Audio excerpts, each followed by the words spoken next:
this is Eve Christoph, your love life coach.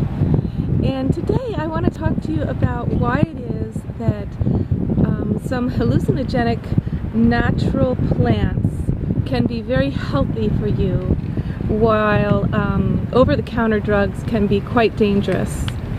So I'm looking for this rainbow is covering my face, so that's a good omen.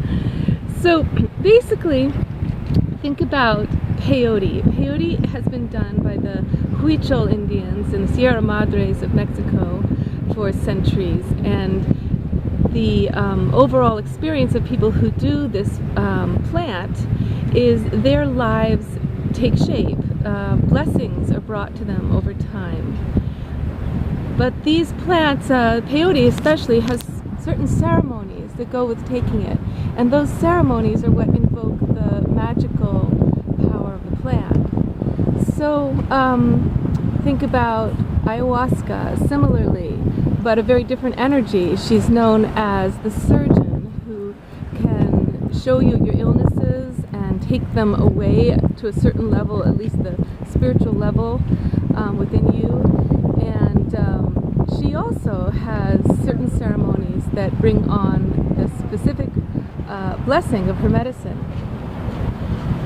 So the reason I'm bringing up the ceremonial aspect is because I had a client a number of years back in California who was a doctor, and he was a well-known doctor. Everyone loved him. He was so kind.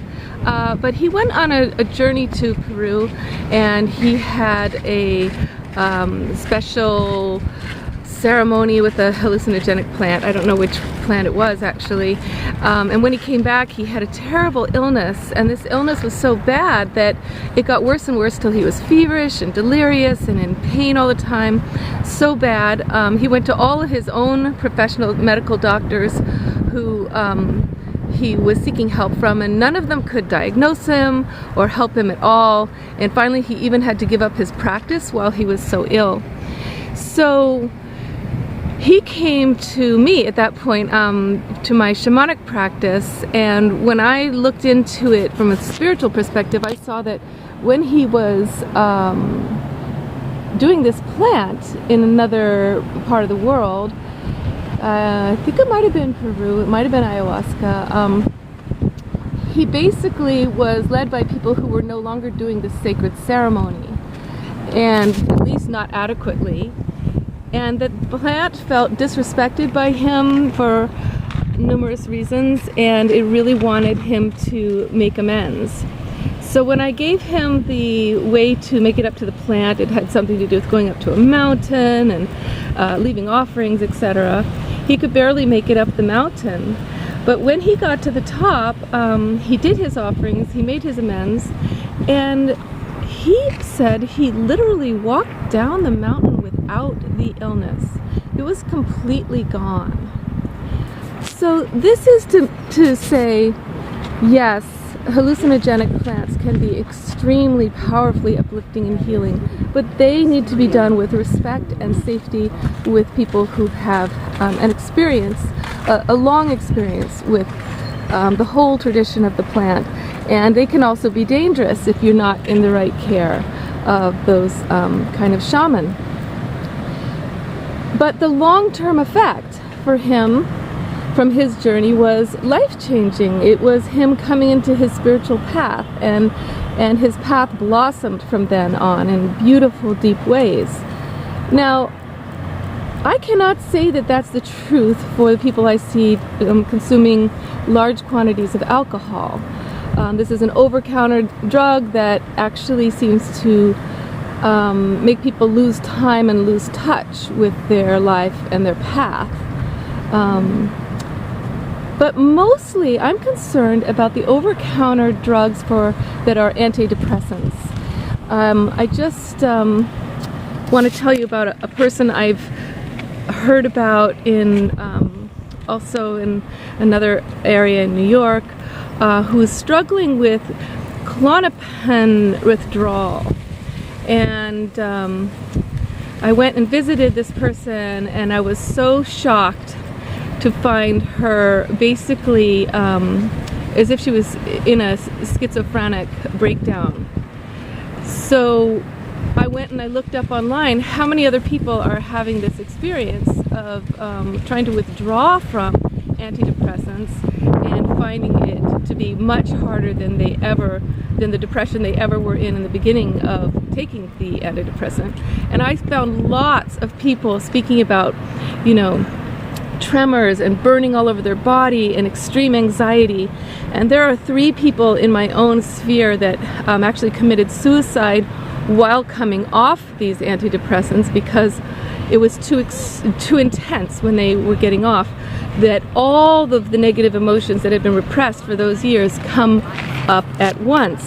So they want to ease you off gently, little by little, but it doesn't change the fact that you've been ignoring your deeper truth for many months or many years.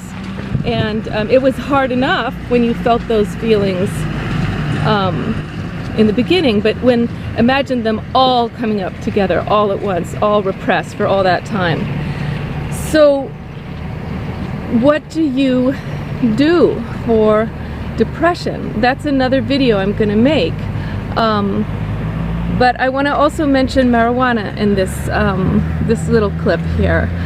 Basically, thinking about marijuana is interesting. Like, there's a revolution going on, thank goodness, in relationship to this plant, because it's a benevolent spirit. It doesn't get people in car crashes and make them do violent crimes the way alcohol is well known for inducing that kind of violence. No, I mean, you just have somebody spacing out and getting all super creative, and it's just a benevolent spirit.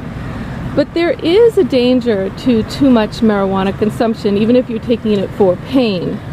And that is that the way the plant works is it comes into your body and it is giving you the experience of being that spirit, that plant spirit, which is beautiful. Plant spirits are amazing. They're more sensual, they're more cosmic, they're more loving sometimes, and more laughter, sensuality. It's beautiful.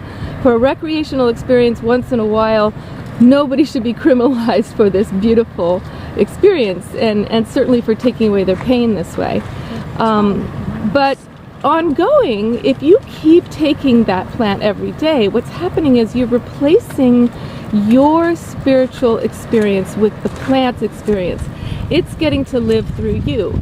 You're getting to experience its agenda, its ways, its medicine, but you're spending less and less time with your own agenda and your own life path, being given the adequate time for things to evolve and deepen, and for you to put the hard work in that's necessary to reach your goals, or even discover what your goals are, because you might not find any goals when you're on the plant. It's just like, hey, this is fun, I don't need goals.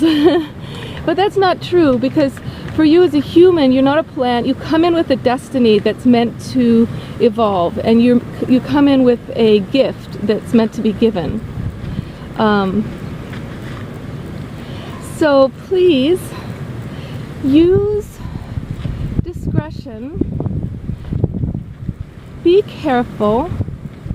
If you're going to do hallucinogenic plants, do them in places where they're legal and with help and support that makes you safe for going into this intense journey and coming out physically well, and with an intention. Certainly peyote and ayahuasca, if you go in with a very clear intention that is about healing and finding yourself and being of benefit, healing some illness, you're going to really, really find something amazing in the journey. But if you're doing marijuana regularly, I really encourage you to cut back as best you can. Don't let it take over your life, your daily life, especially if you're a young teenager. You are most vulnerable at this time because you are finding your core essence. You're finding who you are, what you're most interested in, what your gifts are, and the plant is actually not going to help you define yourself or reach goals, and you actually need to put in a lot of effort to go through that rite of passage into adulthood. And I want to just really say, do not do alcohol. Just don't do it unless you're having a little glass of wine here and there in a juicy way with family, so it's the thing that makes the meal taste fantastic, sure. You know, but other than that, you need you.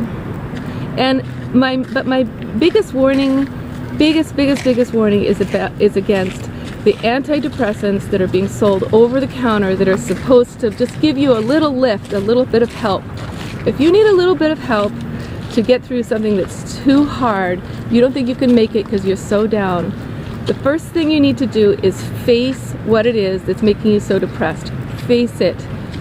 Promise yourself you are going to change that situation. And you can take a plant called mangosteen, which is totally healthy and legal. You need the paracarp version, not just the juice. And mangosteen is an anti-inflammatory. I took it when I was super depressed and had huge changes to make, and I didn't have the strength to make those changes. So I just took the mangosteen in large doses, actually, all day for 3 months. I took about 4 gigantic bottles of it a month. That was like a case a month. And the mangosteen took away all my arthritis, and it also lifted my spirits so much every day that I had the strength to make enormous changes in my life that took me out of the whole syndrome of depression. Okay, next video coming up. It's about how to heal that depression. Mwah! Love life!